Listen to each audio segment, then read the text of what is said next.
राधे राधे, हरे कृष्णा। प्रिय श्रोतागण, आषाढ़ मास आज से आरंभ हो चुका है। यह पावन समय देवताओं का योग जागृत होता है, साधना की ऊर्जा बढ़ती है और भक्तों का मन प्रभु की ओर बढ़ने लगता है। प्रिय श्रोतागण, आषाढ़ के महीने में क्या करना चाहिए और क्या नहीं करना चाहिए? इस पवित्र मास में भगवान शिव, भगवान विष्णु, माता लक्ष्मी जी और सूर्य देव की पूजा की जाती है। साथ ही में इस माह में भगवान जगन्नाथ की पूजा का भी बहुत महत्व है। इस महीने में हर दिन ब्रह्म मुहूर्त में उठकर स्नान आदि से निवृत्त होने के बाद सूर्य देवता को जल अर्पण करें, तुलसी जी की पूजा करें और मंत्र और जाप करें। ओम नमो भगवते वासुदेवाय, ओम नमः शिवाय, ओम रामदूताय नमः, ओम कृष्णाय नमः और ओम राम रामाय नमः। इन मंत्रों का जाप विशेष लाभदायक होता है। आषाढ़ मास में दान, यज्ञ, व्रत, देव पूजा, पितृ पूजा करने से भाग्य का साथ मिलता है और सभी सुखों की प्राप्ति होती है। निर्धन और ज़रूरतमंद लोगों की जितनी हो सके सहायता करनी चाहिए। धन, कपड़ा, छाता, जल, अनाज आदि का दान करना चाहिए। इस मास में तीर्थ यात्रा करने का विशेष महत्व है।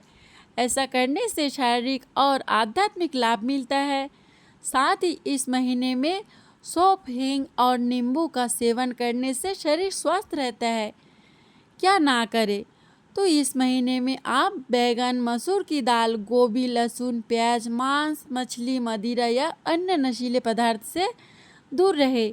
यहाँ तक कि इस महीने में पत्तेदार सब्जियों का भी सेवन नहीं करना चाहिए। क्रोध, अहंकार आदि से दूर रहना चाहिए। किसी का भी अपमान ना करे, अपशब्द ना बोले और अगर कोई घर पर आए तो उस व्यक्ति को खाली हाथ ना लौटाए। अब सुनिए आज की कथा।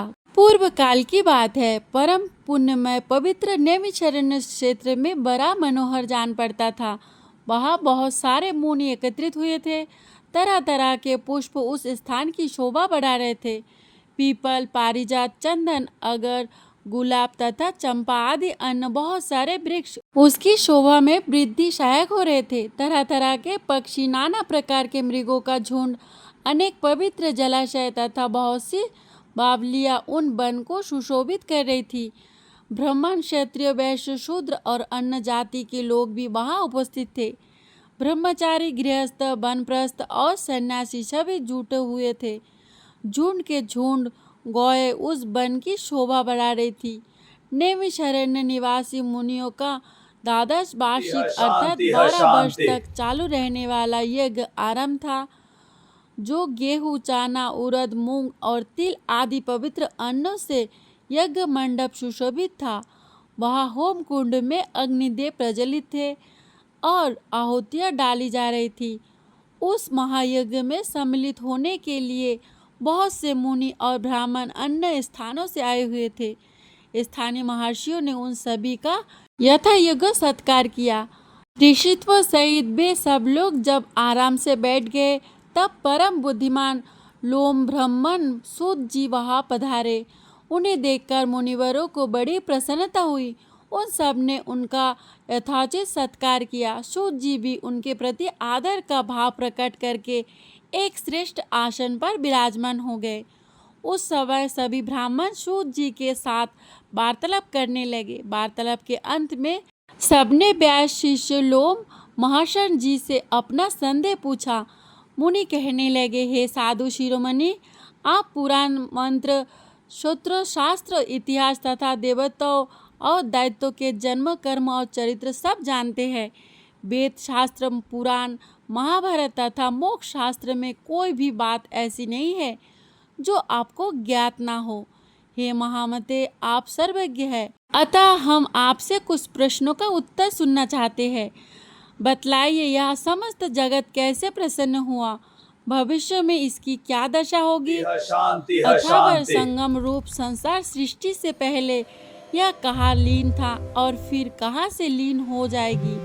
मुनियों की बात सुनकर लोमहर्षण जी ने कहा, जो निराकार शुद्ध नित्य परमात्मा सदा एक रूप और सर्व विजय है, उन भगवान विष्णु को नमस्कार है, जो ब्रह्मा, विष्णु और शिव रूप में जगत के उत्पत्ति का पालन तथा संहार करने वाले जो भक्तों को संसार सागर से तारने वाले हैं, उन भगवान को प्रणाम है। जो एक होकर भी अनेक रूप धारण करते हैं, स्थूल है, सूक्ष्म है, जिनके स्वरूप है, जो कारण और कारक रूप समझते जाते हैं तथा मोक्ष के हेतु उन भगवान विष्णु को नमस्कार है। जो जगत की उत्पत्ति, पालन और संहार करने वाले हैं, जरा और मृत्यु जिनका स्पर्श नहीं कर पाती, जो सबके मूल कारण है, उनका परमात्मा विष्णु को नमस्कार है। जो वास्तव में निर्मल ज्ञान स्वरूप किंतु अज्ञान वश नाना पदार्थों के रूप में प्रतीत हो रहे हैं, जो विश्व की सृष्टि और पालन में सामर्थ है और उनका संहार करने वाले हैं, सर्वज्ञ है, जगत के अधीश्वर है, जिनके जन्म और विनाश कभी नहीं होते, जो अव्यय आदि अनंत सूक्ष्म तथा विशेश्वर है, उन श्री हरि को तथा ब्रह्मा आदि देवताओं को मैं प्रणाम करता हूँ। तत्पश्चात इतिहास पुराणों के ज्ञाता, वेद वेदांगों के परंगत विद्वान, संपूर्ण शास्त्रों के तत्ज्ञ पराशर चंदन भगवान व्यास को, जो मेरे गुरुदेव है, प्रणाम करके मैं वेद के तुल्य माननीय पुराण का वर्णन करूंगा। पूर्व काल में दक्ष आदि श्रेष्ठ मुनियों के पूछने पर कमल यानी भगवान ब्रह्मा जी ने जो कथा सुनाई थी, वह पाप नाशिनी कथा मैं इस समय कहूँगा। मेरी वह कथा बहुत ही विचित्र अनेक अर्थ वाली होगी। उसमें श्रुतियों के अर्थ का विस्तार होगा। जो इस कथा को सदा अपने हृदय में धारण करेगा अथवा निरंतर सुनेगा, वह अपने वंश परंपराओं को कायम रखते हुए स्वर्गलोक में प्रतिष्ठित होगा। जो नित्य सतत्व रूप तथा कारणभूत अव्यक्त प्रकृति है, उसी को प्रधान कहते हैं।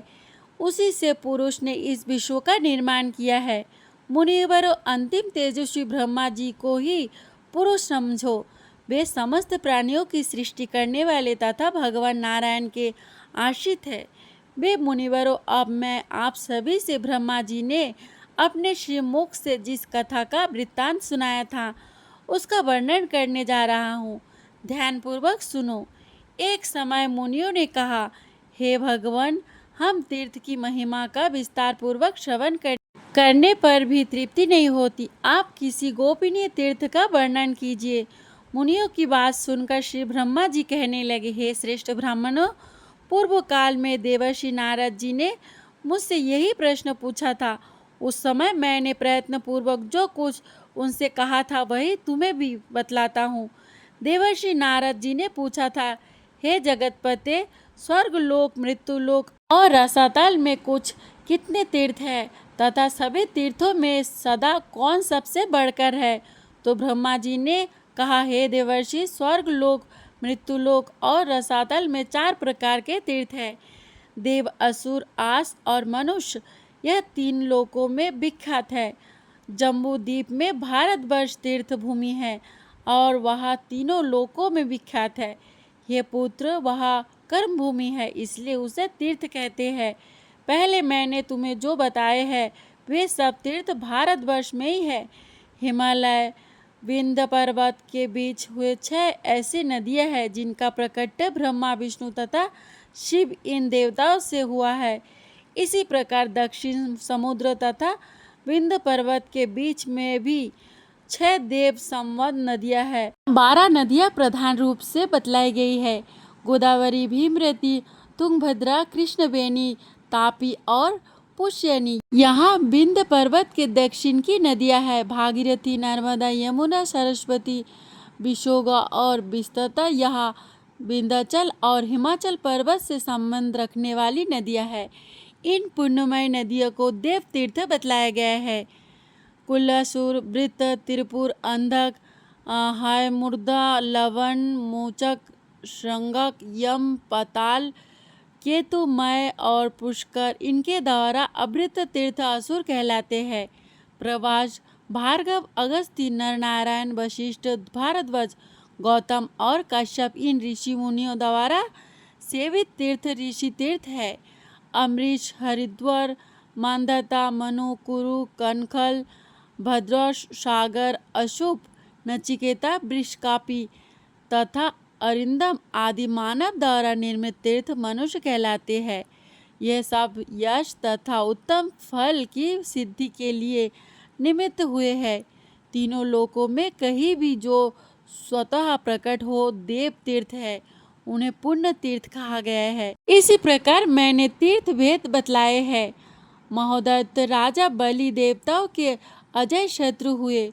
उन्होंने धर्म, यश, प्रजापालन, गुरु भक्ति, सत्य भाषण, बल प्रक्रम, त्याग और क्षमा के द्वारा वह सम्मान प्राप्त किया जिसकी तीनों लोकों में कहीं भी कोई तुलना नहीं है। इनकी बढ़ती हुई समृद्धि को देखकर देवताओं को बड़ी चिंता हुई। वे आपस में सलाह करने लगे कि हम बलि को कैसे जीते। राजा बलि के शासन काल में तीनों लोक निष्कंटक थे। कहीं पर आदि व्याधि व्यवस्था शत्रु की कोई बाधा नहीं थी। अनावृष्टि और अधर्म का तो नाम भी नहीं था। स्वप्न में भी किसी को दुष्ट पुरुष का दर्शन नहीं होता था। देवताओं को उनकी उन्नति वान की तरह चुभने लगी। बलि की कृति रूपी तलवार से वे टुकड़े टुकड़े हो जाते थे। उनके शासन रूपी शक्ति से देवताओं के समस्त अंग विदर्पण हो रहे थे, अतः उन्हें कभी शांति नहीं मिलती थी। इस कारण देवता उनसे द्वेष करने लगे, उनके यश रूपी अग्नि से जलने लगे। अतः वे व्याकुल होकर भगवान विष्णु की शरण में गए। देवतागण भगवान विष्णु से कहने लगे, हे शंख चक्र और गदा धारण करने वाले जगन्नाथ, हम पीड़ित हैं, हमारी सत्ता छिन गई है। आप हमारी ही रक्षा के लिए अस्त्र शस्त्र धारण करते हैं। आप जैसे स्वामी के होते हुए हम पर ऐसा महान दुख आ पड़ा है। प्रभु, हमारी जो वाणी आपको प्रणाम करती है, वही एक दैत्य को कैसे नमस्कार करेगी। हे सुरेश्वर, आपके ऐश्वर्य से पुष्ट होकर अपने ही पराक्रम से तीनों लोकों को जीतकर हम स्थिर होंगे। दैत्यों को हम कैसे नमस्कार करें। देवताओं का यह वचन सुनकर दैत्यों का संहार करने वाले भगवान ने देव कार्यों की सिद्धि के लिए इस प्रकार कहा। श्री भगवान बोले, देवताओं, बलि मेरा भक्त है, उसे देवता और असुर कोई भी नहीं मार सकते। जैसे तुम लोग मेरे द्वारा पालन पोषण के योग्य हो, वैसे ही बलि भी। मैं बिना शुद्ध के ही स्वर्ग के बलि का राजा छीन लूँगा और बलि को बांधकर तुम्हारा राज्य लौटा दूंगा। श्री ब्रह्मा जी कहने लगे। बहुत अच्छा कहकर देवता स्वर्ग लोक को चले गए। उधर देवताओं के स्वामी भगवान विष्णु ने अदिति के गर्भ में प्रवेश किया। उनके जन्म के समय अनेक प्रकार के उत्सव होने लगे। यज्ञेश्वर यज्ञ पुरुष स्वयं ही वामन रूप में अवतीर्ण हुए। इसी समय बलवानों में श्रेष्ठ बलि ने अश्वमेध यज्ञ की दीक्षा ली। प्रधान ऋषि तथा वेद वेदांगों के ज्ञाता पुरोहित शुक्राचार्य ने उस यज्ञ का आरंभ कराया।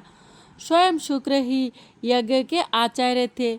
उस यज्ञ में विश्व का भाग लेने के लिए जब सभी देवता प्रकट आए, दान दो, भोज करो, सबका सत्कार करो इत्यादि शब्द यज्ञ मंडप में गूंजने लगे। उसी समय विचित्र कुंडल धारण किए समागम करते हुए वामन जी धीरे धीरे यज्ञशाला में आए।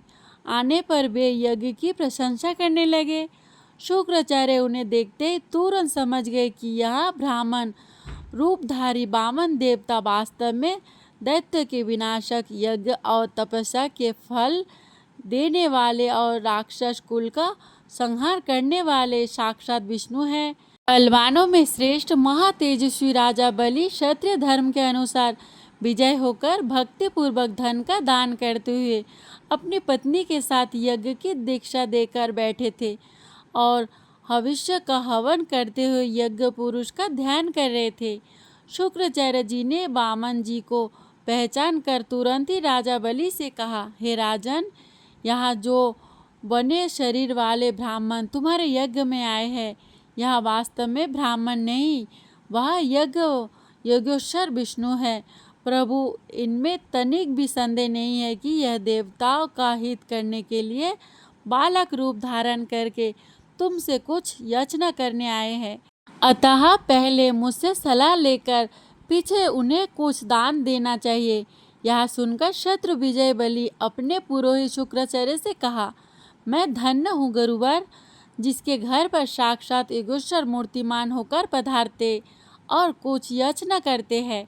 अब इनमें सलाह लेने के योग्य कौन सी बात रह जाती है। मुनिवर ऐसा कहकर पत्नी और पुरोहित शुक्राचार्य के साथ राजा बलि उस स्थान पर आ जाए जहां अदिति नंदन वामन जी विराजमान थे। राजा बलि ने हाथ जोड़कर पूछा, भगवान बताइए आप क्या चाहते हो। तब भगवान जी कहने लगे, महाराज केवल 3 पग भूमि दे दीजिए और किसी धन की मुझे आवश्यकता नहीं है। बहुत अच्छा।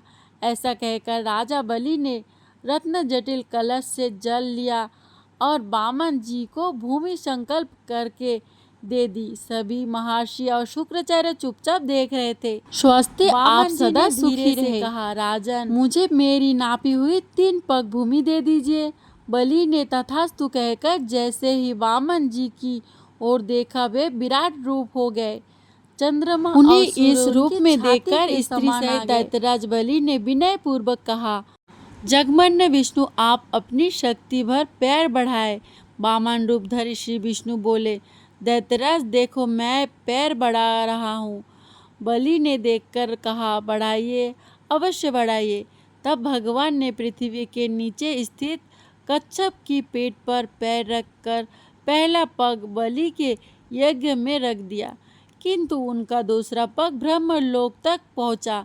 उस समय उन्होंने बलि से कहा, दैत्यराज रखो, 2 स्थान दो। यहाँ सुनकर बलि ने हंसते हुए कहा, हे जगन्नाथ देवेश्वर, आपने ही तो जगत की सृष्टि की है, मैं तो इसका श्रेष्ठ नहीं हूँ। यदि यह छोटा सा या थोड़ा हो गया हो तो इसमें आपका ही दोष है। प्रिय श्रोतागण, आगे की कथा अगले अध्याय में सुनेंगे। कमेंट में बताइएगा आपको हमारा कथा कैसी लगती है।